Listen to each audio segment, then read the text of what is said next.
Hi, welcome to Lies and Secrets channel. We hope you will have fun with us. Enjoy watching. That summer, the sun seemed to set with a heavy heart over our little suburban home, casting long shadows that mirrored the growing distance between Liam and me. I remember the warmth of the evening, the tartness of the lemonade, and the soft thump of Milo's tail against the porch. But beneath the surface, something was amiss. Liam's laughter, once as infectious as the summer breeze, had faded into a distant echo, his eyes now searching the horizon for answers I couldn't give as I reached for his hand, seeking the familiar comfort. I felt a chill instead of warmth. His voice, low and hesitant, broke the silence. "Sophia, I've been thinking," and with those words our seemingly perfect world began to unravel. What happened next would change everything, leaving me to wonder if our love could survive the storm that was brewing. The summer of 1970 was unlike any other. The air in our small suburban home was thick, not just with the scent of blooming flowers, but with a tension that seemed to grow with each passing day. My name is Sophia, and I've been married to Liam for 5 years now. Liam, with his rugged charm and a laugh that could light up a room, was the love of my life. Our home was a sanctuary filled with the warmth of our love and the playful energy of our dog, Milo. Milo, a Sarabi dog with eyes that seemed to understand every human emotion, was more than just a pet. He was family. I remember the exact moment when the first crack appeared in our seemingly perfect life. It was a warm evening, the kind where the sun sets with a Sarabi dog glow casting long shadows across our backyard. Liam and I were sitting on the porch sipping lemonade, the kind with just the right amount of tartness. Milo was lying at our feet, his tail thumping softly against the wooden boards. Liam had been quieter than usual, his eyes fixed on the horizon as if searching for answers in the fading light. I reached out my hand, brushing against his, seeking the comfort of his touch. But instead of the warmth I expected, I felt a chill, a distance that hadn't been there before. "Sophia." He started, his voice low, almost hesitant. "I've been thinking." His words hung in the air, heavy and foreboding. My heart skipped a beat. Sensing the storm that was brewing, "We've been arguing a lot lately," he continued, his gaze now meeting mine. There was a sadness in his eyes, a reflection of the pain we both felt. "I feel like we're drifting apart." The words hit me like a physical blow. Our arguments, once minor squabbles about who forgot to take out the trash or whose turn it was to mow the lawn, had escalated. They were no longer about chores or petty grievances, but about deeper, unspoken issues. I wanted to deny it, to tell him that we were just going through a rough patch, that the love we shared was strong enough to weather any storm. But the truth was, the spark that once ignited our conversations now flickered weakly like a candle in a draft. Tension had been building like storm clouds gathering on a clear day. It wasn't just the arguments. It was the silence that followed, the unspoken words that filled the space between us, the nights when Liam would turn away from me in bed, his back a wall. I couldn't climb, the mornings when breakfast was a silent affair, the clink of cutlery the only sound in our once lively kitchen. And then there was the incident, the one that pushed us to the brink. It was a Saturday, the kind where the world seems to slow down, giving you too much time to think. Liam had come home late from work. Or so he said. I was in the kitchen, the smell of burnt dinner lingering in the air, a testament to my distraction. He walked in, his shirt slightly misbuttoned, a faint scent of something floral clinging to him, not the flowers from our garden, but something different, something foreign. My heart sank as I watched him, his movements too deliberate, too careful. "Where have you been?" My voice was steady, but inside a storm was raging. "Work." He replied too quickly, his eyes not meeting mine. I didn't press further, but the seed of doubt had been planted that night. As we lay in bed, the silence was deafening. I could feel the weight of his secrets pressing down on us, suffocating the love we once shared. Milo, sensing the shift, would often lay his head on my lap, his eyes full of concern. He was our silent witness, the keeper of our secrets, and perhaps the only one who truly understood the depth of our pain. The days that followed were a blur of forced smiles and hollow conversations. We were like actors in a play, reciting lines that no longer held meaning. The love was still there, buried under layers of hurt and mistrust. But it was becoming harder to reach.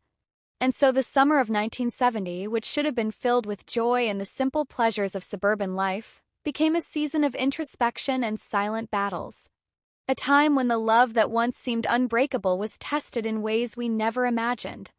The argument started over something trivial, the dishes left in the sink, a forgotten anniversary, or perhaps the way Liam had been spending more time at work than at home. Words were exchanged, heated and sharp, cutting through the silence of our once peaceful home. Liam stormed off to bed, leaving me alone in the living room, the echo of our fight reverberating in my ears. I sat there nursing a glass of wine, feeling the weight of our words.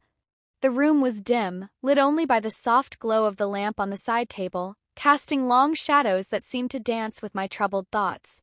Milo, sensing my distress, came over, his head resting on my lap, offering silent comfort.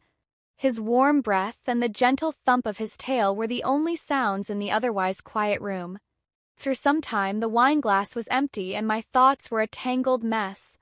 I knew I couldn't leave things as they were. With a deep breath, I decided to join Liam in bed, hoping to mend the rift that had formed between us. I walked down the hallway, the floorboards creaking under my feet, each step feeling heavier than the last. The bedroom door was slightly ajar and I could see the outline of Liam under the covers. His back turned towards the door. I hesitated for a moment, my hand on the cold metal of the doorknob, feeling the chill of our earlier exchange still lingering in the air, pushing the door open.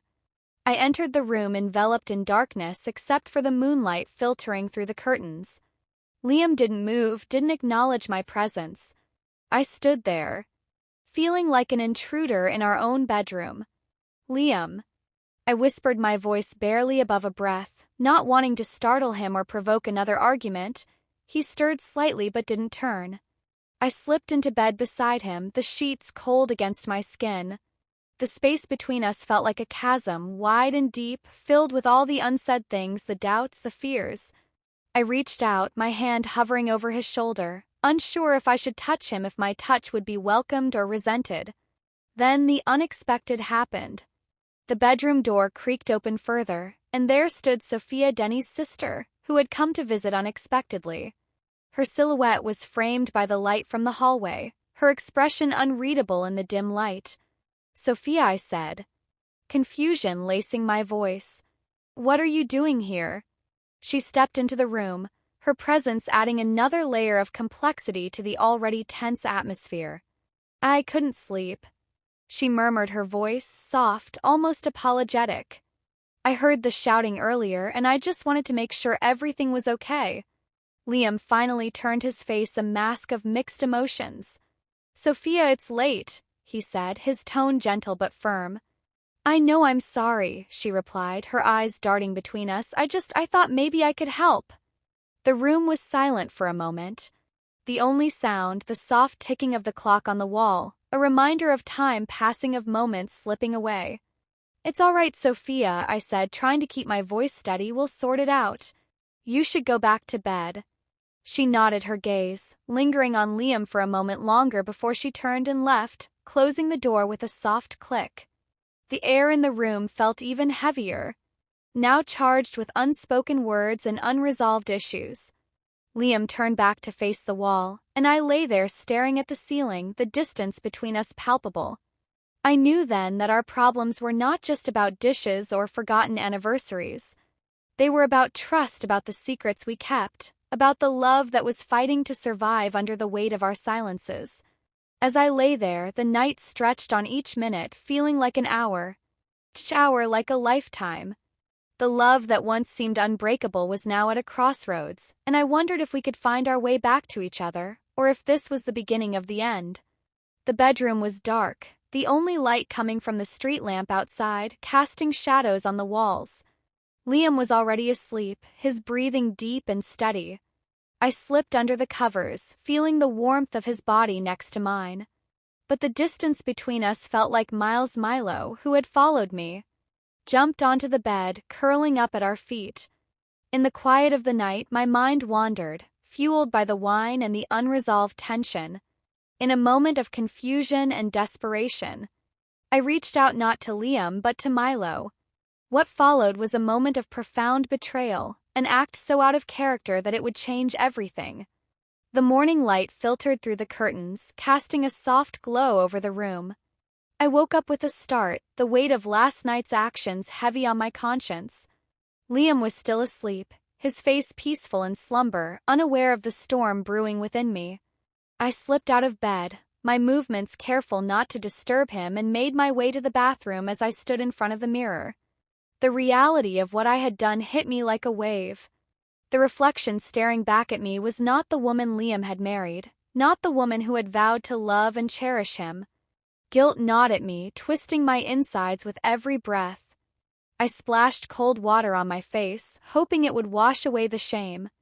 But it only seemed to highlight the dark circles under my eyes, the evidence of a sleepless night. I returned to the bedroom, my heart pounding in my C*******T. Liam was now awake, sitting up in bed, rubbing his eyes. He looked at me. His expression, one of confusion mixed with concern. "Morning," he said, his voice groggy. "You're up early," I forced a smile. The act, feeling more like a grimace, couldn't sleep well. I replied, my voice barely above a whisper. He nodded, not pressing further, but I could see the questions forming in his eyes. We both knew our relationship was fraying at the edges, but neither of us had the courage to address it head-on.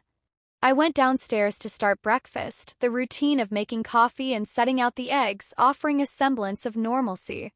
Milo followed me, his tail wagging, oblivious to the turmoil he had unwittingly become part of.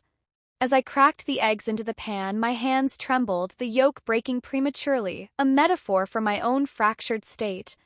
Liam came down shortly after, his steps, heavy on the stairs. He entered the kitchen, and for a moment we just stood there, the sizzle of the eggs the only sound between us. He moved to pour himself some coffee, and that's when he noticed something on the floor near the doorway. It was a small, delicate flower, the kind not found in our garden. His eyes narrowed and he picked it up, turning it over in his fingers. "Where did this come from?" he asked, his voice tinged with suspicion. My heart skipped a beat.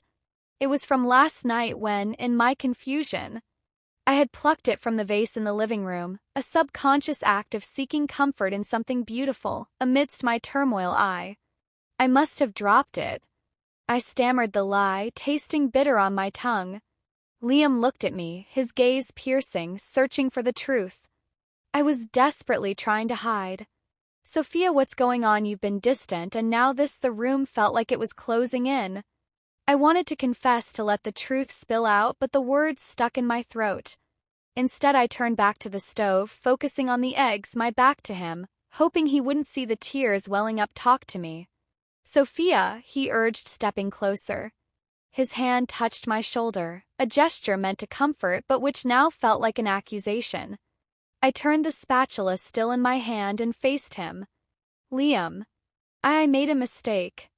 Last night," I began, the words heavy, each one a confession. "I was upset, confused, and I did something I regret deeply." His face paled, the flower still in his hand, now seeming like an omen. "What did you do?" His voice was a whisper, fear and hurt mingling in his tone. I took a deep breath, the confession on the tip of my tongue. "Two betrayed you. Liam, not with another man, but with Milo." The words were out, hanging between us like a dark cloud. Liam stepped back, his eyes wide with shock and confusion. Milo, our dog. Disbelief colored his words. I nodded, the tears now flowing freely. I was so lost, so desperate for some form of connection, and in my confusion I reached out to him. It was a moment of weakness, of profound betrayal to you. To us, the silence that followed was deafening. Liam looked at Milo, who sat there, his tail no longer wagging, as if he too understood the gravity of the moment. "I need some time," Liam finally said, his voice hollow. He turned and walked out of the kitchen, leaving me with the weight of my confession and the cold reality of what I had done. I stood there, the eggs now burnt, the smell of smoke mixing with my tears. The flower lay on the counter, a stark reminder of the beauty I had tried to hold on to in the midst of my despair. The morning, which had started with the promise of a new day, now felt like the beginning of the end, the uncovering of a secret that might just unravel everything we had built together. The morning light filtered through the curtains, casting a soft glow over the room. Liam stirred, his eyes fluttering open. He turned to me with a smile, perhaps hoping last night's argument was just a bad dream. But as he moved, he noticed something amiss. Milo was not at his usual spot at the foot of the bed. Instead, he was closer, much closer than he should have been. Liam's expression changed from confusion to realization, his eyes widening. As he pieced together the events of the night, he sat up, his voice a mix of disbelief and hurt. "Sophia, what have you done?" I felt the weight of his gaze. The accusation in his tone, my heart pounded a drumbeat of guilt and fear.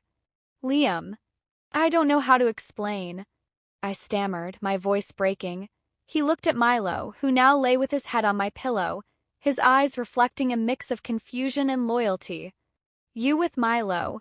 His voice was barely a whisper, as if saying it louder would make it more real. Tears streamed down my face, the reality of my actions crashing over me like a tidal wave. "Yes, Liam." I was so lost. So desperate for some form of connection I didn't mean for it to happen. It was a moment of weakness, of profound betrayal to you, to us. Liam stood up, his movements stiff, as if he was trying to distance himself from the bed, from me, from the truth I need. "Sometime," he said, his voice hollow. He walked out of the bedroom, his steps echoing down the hallway, each one a hammer to my already shattered heart. I lay there, the bed suddenly feeling too large, too empty. Milo whimpered softly, sensing the shift in the atmosphere. I reached out to him, my hand trembling, but I couldn't bring myself to touch him. The act felt tainted, now a symbol of my betrayal. The silence in the room was suffocating. I could hear the distant sound of Liam moving around downstairs, the clink of a coffee mug, the rustle of the newspaper, normal sounds. In an abnormal morning I got up, my legs weak, and followed the path Liam had taken. Kitchen was filled with the aroma of coffee, a stark contrast to the turmoil inside me. Liam was sitting at the table, his back to me, his shoulders tense. "Liam." I started, my voice barely audible. "Please. Let's talk about this." He didn't turn, but his voice was firm. "What is there to talk about? Sophia, you've crossed a line. I never thought possible, I know." I whispered, the words tasting like ash. "I'm so sorry. I was not in my right mind. The arguments, the distance between us, it all got to me." He finally turned, his eyes red, his face a mask of pain. "It's not just about last night, Sophia, it's about everything.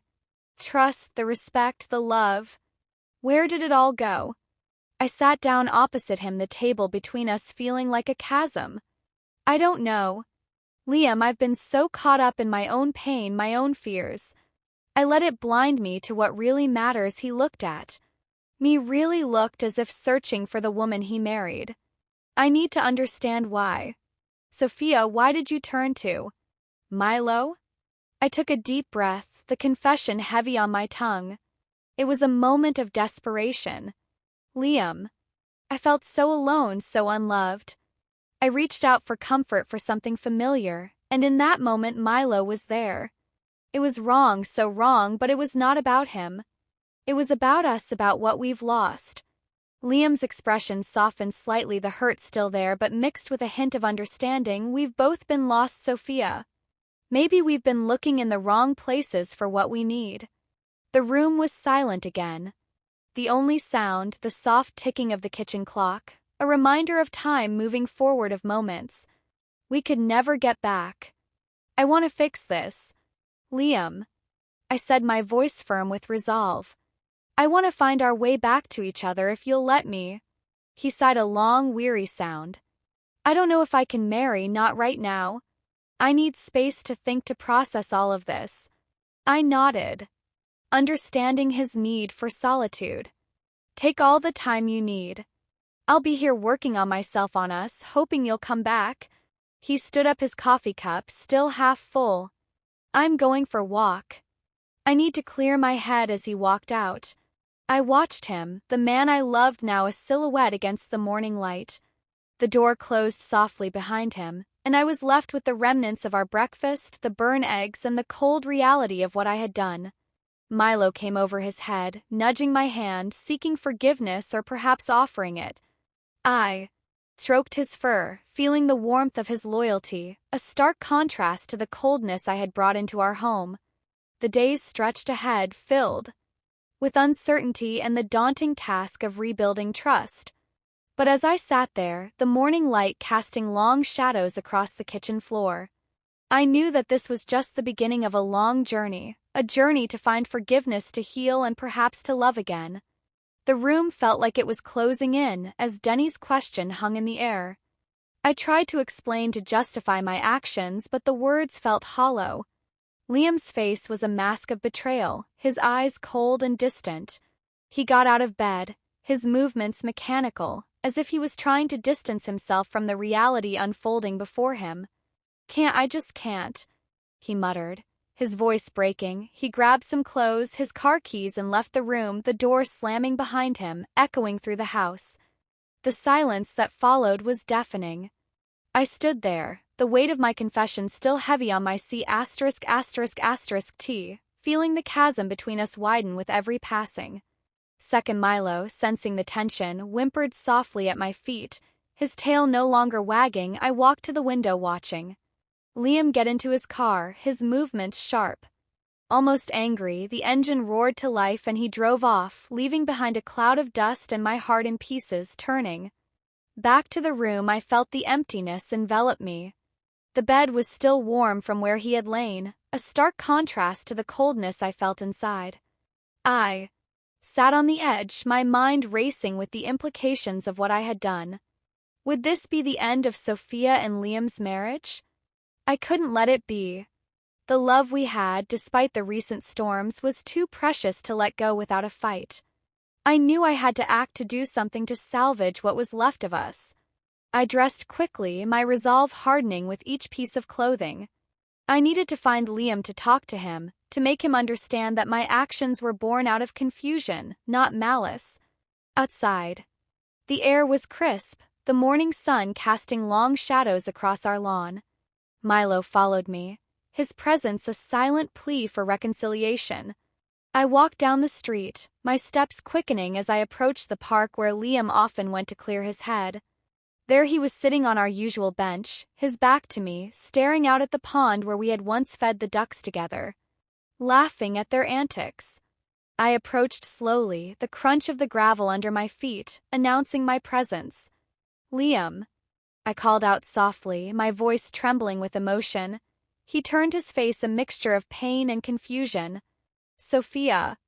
I don't know what to say. I sat beside him, the bench cold against my skin. "I know I've hurt you deeply. I'm not here to excuse what I did, but to explain, to try and make amends." He looked at me, his eyes searching mine for sincerity. "Explain then, Sophia, make me understand." I took a deep breath, the words heavy. Last night I was overwhelmed by our arguments, by the distance between us.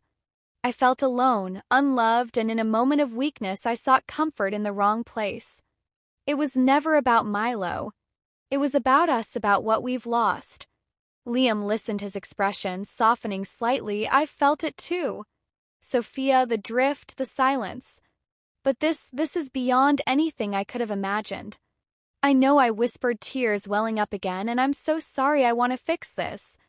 Liam, I want to rebuild what we had, to find our way back to each other." He sighed a long, weary sound.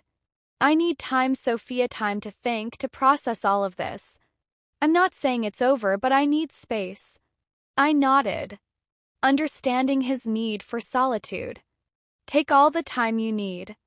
I'll be here working on myself, on us, hoping you'll come back." He stood up, his gaze lingering on the pond I'm going for, walk alone. As he walked away, I watched him, the man I loved, now a silhouette against the morning light.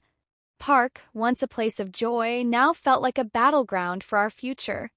I sat there for a while, the bench growing colder. Milo by my side, his head resting on my lap. The world around us continued, oblivious to the turmoil within. The days stretched ahead, filled with uncertainty and the daunting task of rebuilding trust. But as I sat there, the morning light casting long shadows across the park, I knew that this was just the beginning of a long journey, a journey to find forgiveness, to heal, and perhaps to love again. I stood up, determination setting in. I would not let this be the end. I would fight for our marriage, for the love that had once been our sanctuary. Liam needed time and I would give to him, but I would also use this time to show him that the love we shared was worth fighting for. With Milo by my side, I walked back home, the path ahead unclear, but my resolve unwavering. The journey to mend what was broken would be long, but I was ready to take each step, no matter how painful, to reclaim the love that had defined our lives. The house was eerily silent. After Denny left, I sat on the edge of the bed, the weight of my actions pressing down on me like a heavy blanket. Milo, sensing the shift in the atmosphere, whimpered softly, his tail no longer wagging. I knew I had crossed a line that could never be uncrossed. Days turned into weeks, and Liam did not return. The divorce papers arrived, a stark reminder of the irreversible damage done. Our once happy home now felt like a mausoleum of our past life. I moved out, leaving behind the memories, taking only Rex with me. As I drove away, I looked back at the house, wondering if forgiveness was ever possible or if some mistakes are just too profound to overcome. The weeks stretched into months, and the silence of the house was replaced by the quiet hum of my new apartment. Milo and I settled into a routine, but the emptiness was palpable. I spent my days in therapy trying to understand my actions, seeking a path to redemption. One evening, as I sat alone with a cup of tea, the phone rang. It was Liam. His voice was hesitant, filled with a mix of pain and longing. "Sophia, can we talk?" he asked, his voice barely above a whisper. I agreed, and we met at a neutral place, a small cafe where we used to go on our early dates. The air was thick with tension as we sat across from each other, the space between us filled with all the unsaid things. "I've been thinking a lot." Liam started, his eyes fixed on his coffee, about what happened. I nodded, my heart pounding. "I've been doing the same. Liam, I'm sorry more than you can imagine." He looked up, his eyes meeting mine. "I know you are, Sophia, and to miss you. I miss us, but I'm not sure if I can just forget what happened." "I don't expect you to forget," I said softly, "but I hope you can forgive. I've been working on myself, trying to understand why I did what I did." It was a moment of profound confusion and loneliness. Liam sighed, his expression softening. "I've been lonely too. Sophia, the house feels empty without you, without Milo." We talked for hours, the conversation weaving through our pain, our regrets, and the love that still lingered beneath it all. It wasn't a reconciliation, not yet, but it was a step towards understanding, towards possibly rebuilding. Months passed and our meetings became more frequent.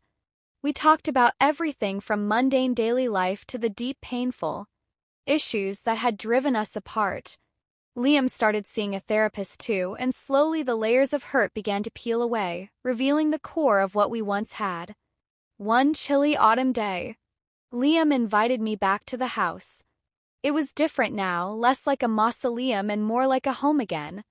We sat in the living room where we had once argued, now discussing our future. "I've realized something, Sophia," Liam said, his voice steady.